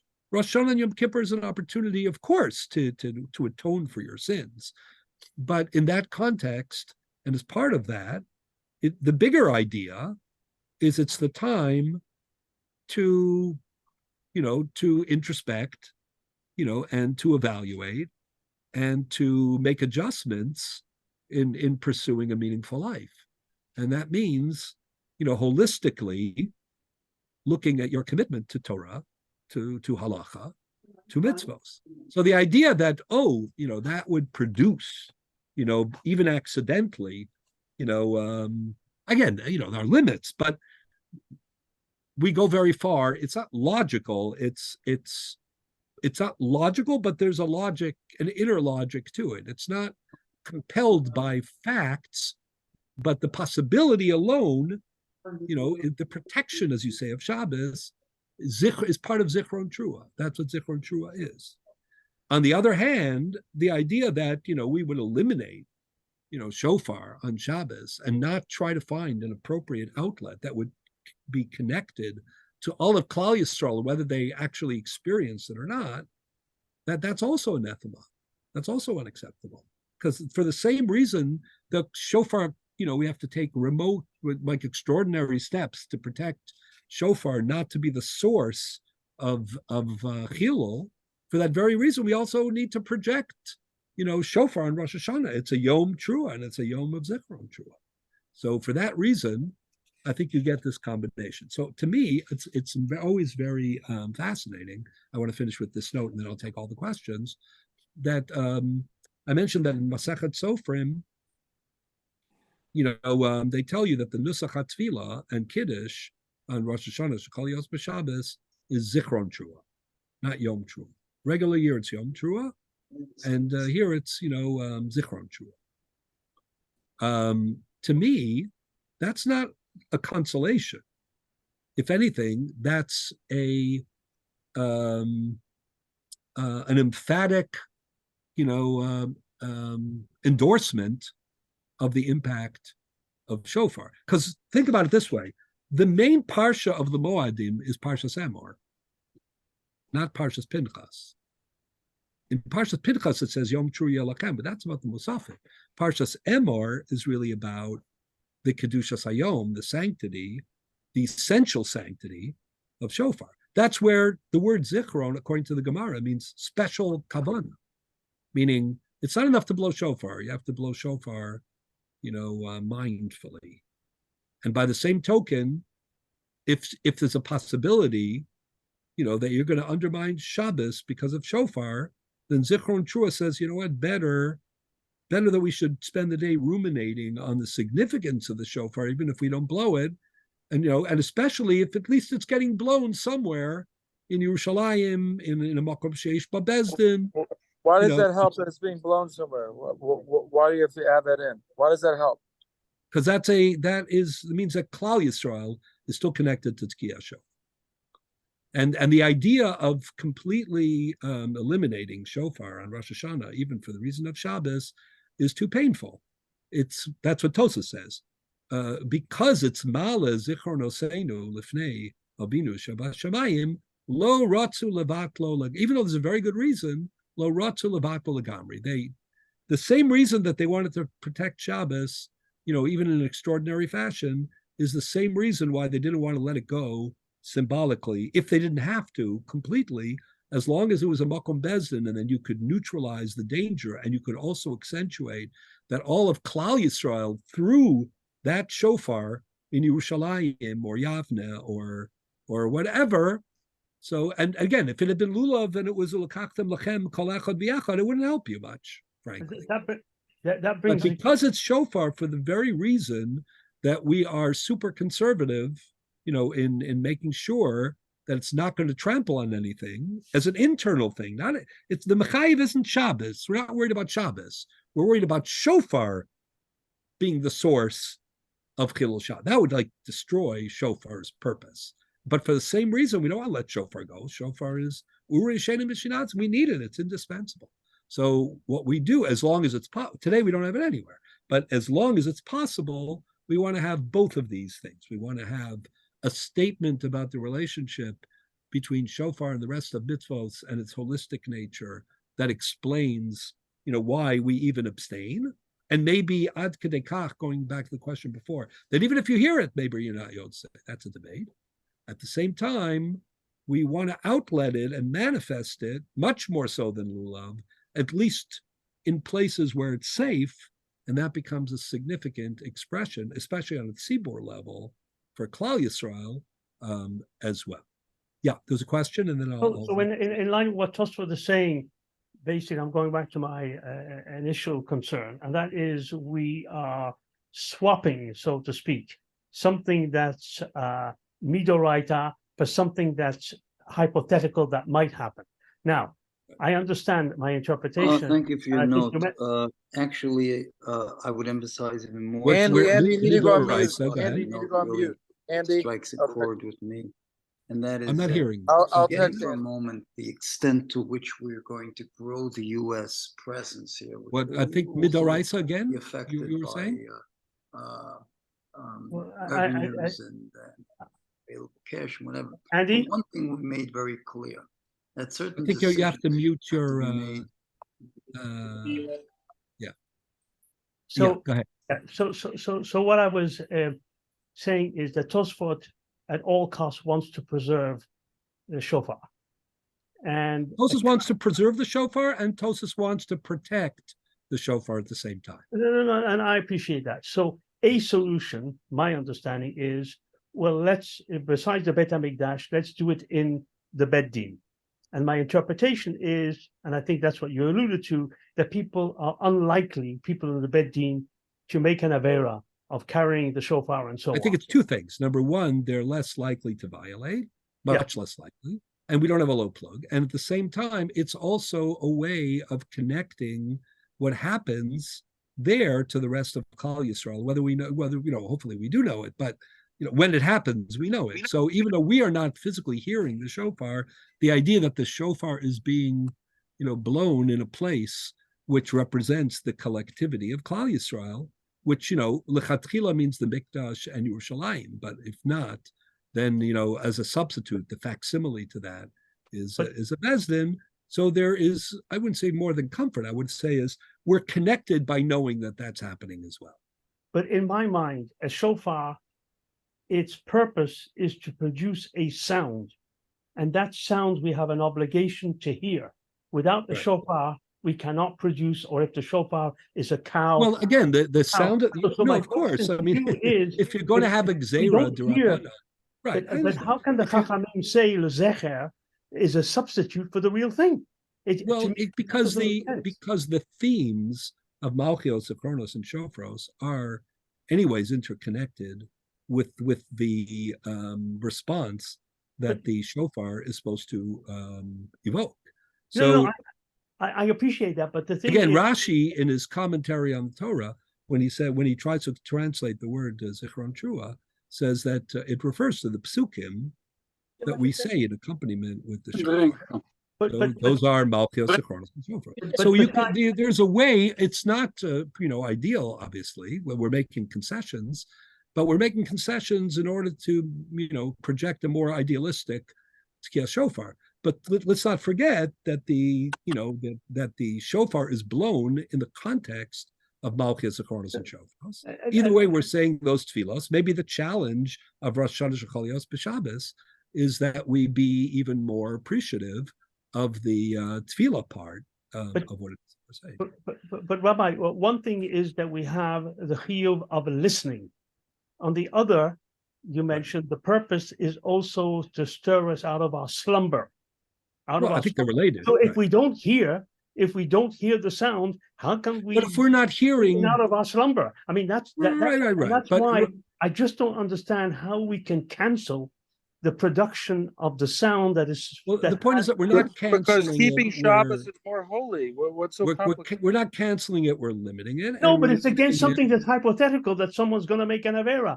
But as you mentioned earlier, Rabbi, how many people the Baal Tokea is unlikely to make that avera? Right, but the point, be to use a sin Jacob's very felicitous phrase, the point is that either way, when you're doing this, you're protecting, the totality of halacha. You're protecting Shabbos, which is a bigger,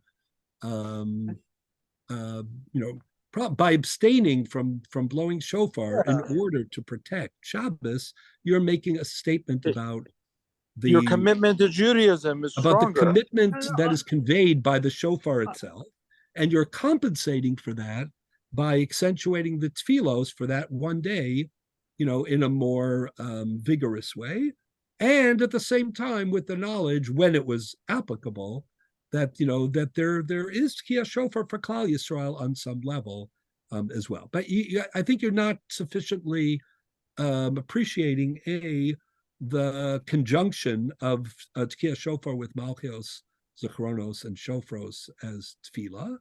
And of course, the whole point here is that you find yourself in a situation where you have to make some difficult choices, right? And I think that the takeaway of what we're suggesting is that these choices are internal choices. It's not a clash between Shabbos and shofar. It's the shofar's own agenda of tshuva and of broader introspection and commitment that doesn't allow it to drop the protection of more serious infractions. It ends up being a testament to the broader fulfillment of the mitzvah of shofar itself. So, and that's why we call it zichron trua, which is so fascinating. What we're saying is there's no shofar today, but the zichron trua on a Shabbos, in some respects, is even a more acute manifestation of the goal, the broader goal of shofar, of Ur Yashem Mishnaskev, and so on. Yeah, David. Absence makes the heart grow fonder. Zichron trua. It never says Yom Zik. It never says Shmiyah or Tekiyah. It says Yom Zichron Teruah. Basically, the Zichron is the mitzvah. And that can apply to many things that people have said, even the idea of Akiva Eger, the idea, it takes away the negativity. There seems to be a clash, people think, but when you don't do something out of respect of basically Shabbos, we know, it doesn't say in the Torah anticipated a Churban, the HaKadosh Baruch Hu. And the recipe was, if something like that happens, you'll still have the Shabbos. So just because you do, it's not the Averis are, the avoidance of the Averis are basically because of potentially in the post Mikdash world, right, we have the Shabbos. So we're not doing the shofar because of Shabbos. By not doing it, we respect the mitzvah even more sometimes. And we're not accomplishing the mitzvah. We're just. I like what you're saying, meaning the absence. It's not a conflict. It's not a conflict. This is an absence that highlights the greater ambition, let's say, that the shofar and that's has, why the word and how that fits in. Key. Right. By the way, that's why it's Yom Zichron. I think it's a great, right. I mean, I think you're reformulating a little bit, but it's basically what we're saying. Hopefully that incorporates, what you're saying, but a lot, etc. Without going far afield, we don't have to see a clash that somehow. Right. My whole point, when I say something, maybe it's too far to say that we're accomplishing the mitzvah on the days we don't do it. We are. I mean, we're accomplishing. But maybe we are. But I'm saying maybe we are. Accomplishing because of the word zichron. It doesn't say Yom Tekiyah. It doesn't say Yom. or Yom Shemiah. It doesn't even make that distinction. Right. So, by the way, I'm going to finish on is that supported by what you're saying? I'm saying. Yeah, no, 100%. I think it's a great Okay. meaning. Zichron is a kiyum. It's not an isur. That's exactly what I'm trying to say. That's and to what Alan is saying is, maybe when you don't hear it, but you say you do but you still daven the malchios, etc. It's even more glaring that because we're looking for the shofar sound. So, there's no shofar, but there's no shofar because the shofar itself has this much greater purpose. And for that reason, sometimes when you abstain from something, you are kishem shemakabli. It's almost like kishem shemakabli skara drisha kach makabli skara. I mean, imagine a child that really remembers the shofar, and then they have the first year when they have a Shabbos. Yeah, they'll naturally say to their parents, "Wait a minute, I was coming for the shofar." Well, and one could. It's Why a learning. shofar? It's a learning moment. We said it's still Rosh Hashanah, but because Shabbos is paramount and replaces the mikdash, so to speak. I'm not sure about the placing of the mikdash. Again, I'm just saying that embedded in Shabbos is a positive replacement or positive way that we compensate for the tragedy of not having the mikdash. But that requires. I don't want to go far. I don't want to go far. That part I'm not so. I think the Shabbos is independent of the mikdash, but I don't think it's that compensate. I'm just trying to say that people look at Shabbos as something scary, so to speak. Yeah, but that requires that's a mistake in general. Sorry, that requires that you ascribe to Klal Yisrael a level, a madrega, that basically we do not have, and that is the reason why we need the shofar. So these are very lofty but it's like you ideas say, it's and a teaching ideals. moment, but you don't have the shofar. The reason why we have the shofar is to wake everyone up, because if everyone were at the madrega then why don't we actually eliminate shofar altogether? If zecher is more important. I'm being provocative. The point I'm saying is I think the teaching moment part becomes of it more important than the actual act of blowing the shofar. No, it's not more important, but the point is because this is bigger than its action, and it carries with it like a certain broader. I'm just agenda. saying. So that broader agenda, is sometimes going to, dictate. I'm just trying to say the Rabbi, you're trying to one of the ways of taking your share is that it's eliminating a conflict between Shabbos. It's like Shabbos is not our enemy because it doesn't allow us to do. It's a way that we can have both. When I say some internal matter, and it's it reflects, it's a testament about shofar and its goals and its scope. And because it's the Yom HaRivta, Alan, you get a chance to blow it. It's not like you're not going to get it. Right. You just may not get 2 days. I appreciate all that. It's fine. Well, you have a great voice. So that's why I can see where you're headed. You have a great voice. With one. No, Alan is a great ball fielder. No, I appreciate the debate. It's part of the dynamic. But I just want to finish with one interesting makar, and that is the Aruch HaShulchan in Orach Chaim, Siman Tav Kuf Pei Ches, which we have here. I know I'm a little bit over time already, but it's on, page 1, 2, 3, at the end of page 4. So it's just very interesting based on the psukim, Zichron Trua, Yom Trua. So he makes an argument. He says, even though this isn't exactly what the Babli has in mind, maybe it's what the Yerushalmi had in mind. He says it's curious historically, that that Emor was on the first year, and that the Pinchas is later, and that the first year was Shabbos, the way you calculate it, and post Matan Torah, and that the other year was not. So the idea that one is Zichron Trua, one is Yom Trua, and therefore you have that hint about Shabbos. So it's very interesting. If you look here, just very quickly, he says, just very interesting. Even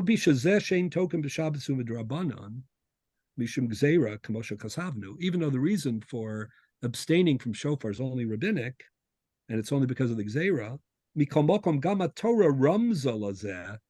there's a remez, like there's a hint at this in the Torah itself. Parshas Pinchas ksiv Yom Trua Yelachem, Parshas Emor ksiv Zichron Trua. He says, "V'zeu k'shachal Shabbos b'Shabbos," like the Gemara originally said. The ein ela zichron trua ela velo yom trua, because we're talking about the message of the shofar, but we're not actually blowing the shofar. The Odesh Lazaremez Yosar Amok, the Hine Parsha de Sharo Kesav Be'emor, Nemar B'Shana Hashenis, sorry, Litzias Mitzrayim was the second year, out of Litzias Mitzrayim. Linyan Shofar, the Nemar Parsha Zoachar Matan Torah, yeah. Who Pesach Shiatu Yisromi Mitzrayim, Chol B'Yom Hey. They figure out this calculation. I'm not very good at this. They left Mitzrayim on a Thursday, K'di Isa B'Shabbos, Mimela Achakach B'Shana Hashem, the second year. They figured it out, if you look at the calendar, Chol Rosh Hashanah the Yos b'Shabbos. So the first Rosh Hashanah that we speak of in Parshas Emor was on Shabbos, he's saying, and that's why it says Zichron Trua. The Gimel Shel Pesach, who Rosh Hashanah Kayadua. Whatever's the third day of Pesach is usually the day of Rosh Hashanah. V'lachein Amar Torah b'chodesh Hashvi b'echad hakodesh yelachem Shabbos and Zichron Trua Mikra Kodesh Klomar the Zeh, right? Harosh. One second. Hashana yavo lachem b'Shabbos v'lachein rag zichron trua v'liyom trua v'leikem midi delora mizon b'daraisa kol divrei chachamim nesunim hema b'pia kadosh baruch hu lemoshe b'sinai v'gila lo mashachidchu chachamim. So that's a very interesting idea that he's suggesting that historically the parsha in Emor, really was referring to Rosh Hashanah Shechal B'Shabbos, whereas the parsha in Pinchas is, the general idea of every single year, which mostly is called. So even though it's a Gzeira Drabanan according to the Bavli, and I'm trying to suggest that this Gzeira Drabanan fits with the nature of the mitzvah d'oraisa of shofar, he's saying not only that, but maybe it's merumas. This takana was already hinted at, in the psukim itself. It's clever. Whether if you there's a historical history, right? Sort of anticipated, right? And this is not a takana. It's a reflection of what really happened. That's what he's saying. That's what he's saying. So that's a very remarkable. Again, I don't think that everybody will agree with that, but I think it's a very interesting perspective. We went to much. I thought it would be earlier, but because of the questions, we ended a little later. So thank you very much. I wish you all a ksiva v'chasima tova and a shnas chaim v'shalom. We will meet in person, Amir Tashem, next week, next Tuesday. Yom Kippur. Looking forward. At 7:30, the shir starts, and 6:45 is Mincha Mariv. Yes. And we look forward to Good year. Thank you, Rabbi. Amen. Thank you.